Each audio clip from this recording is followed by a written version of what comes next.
Kamēr man vārās rīsi garneļu salātiem, es uztaisīšu saldo, kaut ko sagribēju saldumiņu.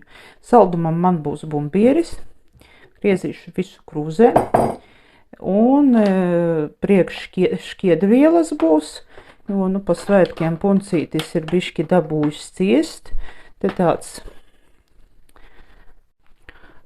pulverītis, jā, no Balancer, no Greenway, ar lincēklām, žāvētām melnējām plūmēm un šito te un ingveru. Viņš nav salds, viņš ir tāds neitrāla garša viņam ir, bišķi pat ar skābunmiņu tā kā plūme. Tagad nu, re, bumbieris sanāca gandrīz vesela krūze.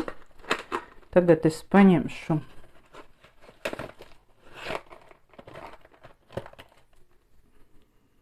lincēklas, uzbēršu veselu kaudzi, veselu kaudzi, ēdam karoti ar kaudzi un uzliešu virsū paniņas. Tātad uzliesim virsū paniņas un visu samaisīšu, un man būs gan saldēs, gan manam kuņģīšam būs un vēderam būs ļoti labs paēdiens, un viņš būs tikai priecīgs pēc svētkiem saņemt kaut ko tādu barību. Jā, gan šķiedvielas, gan probiotikas dabīgās, jā, paniņās, gan arī auglītis, lai ir ko mikroflorai arī paēst. Re, kur atnāca mans asistents, mans palīgs vienmēr. Jā.